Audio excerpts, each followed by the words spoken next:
Dear friends in Jesus Christ, we are back today with the theme Come Home to the Father.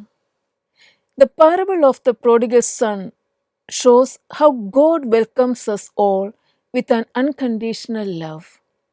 The prodigal son returns home asking forgiveness for what he has done and telling his father, I no longer deserve to be called your son.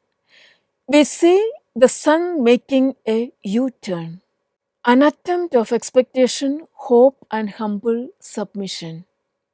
The father runs out to embrace him, restores his dignity by giving him clothes, sandals, and a ring on his finger, and calls for a feast to celebrate his return. The unconditional mercy of the Father is overflowing and manifests itself even before the Son speaks. Even though the son recognizes his sins, that gets dissolved in front of the healing mercy of the Father. The Father's tenderness overflows. This episode is an indication to Father's willingness to embrace his own the moment we make a return. In the same way, even in the most difficult moments of our lives, God waits for us and longs to embrace us as His children. Our state as children of God is a fruit of love from the heart of the Father. It doesn't depend on our merits or our actions, and therefore no one can take it away. We are sealed with the mark of this divine love.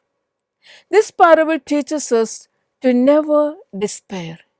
Different occasions force us to get deviated from the focus, to believe in our own ways and to act accordingly. At times we fail doing wrong things, embracing the ways of falsehood and misconduct.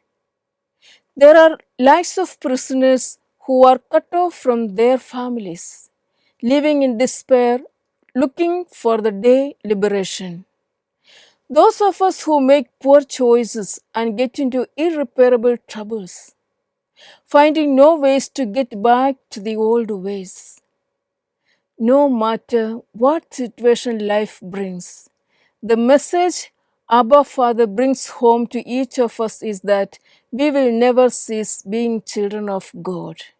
Even in the worst situations in life, God waits, waiting to embrace. The older son speaks with contempt and boasts of his loyalty.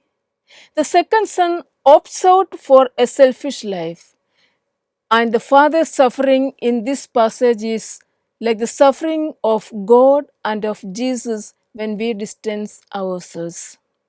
The older son represents those of us who questions about the worth of our sufferings and about the return we get for all the sufferings that we undergo. By responding with mercy, the father not only recovers his lost son but also restores the relationship between the brothers who live two different stories.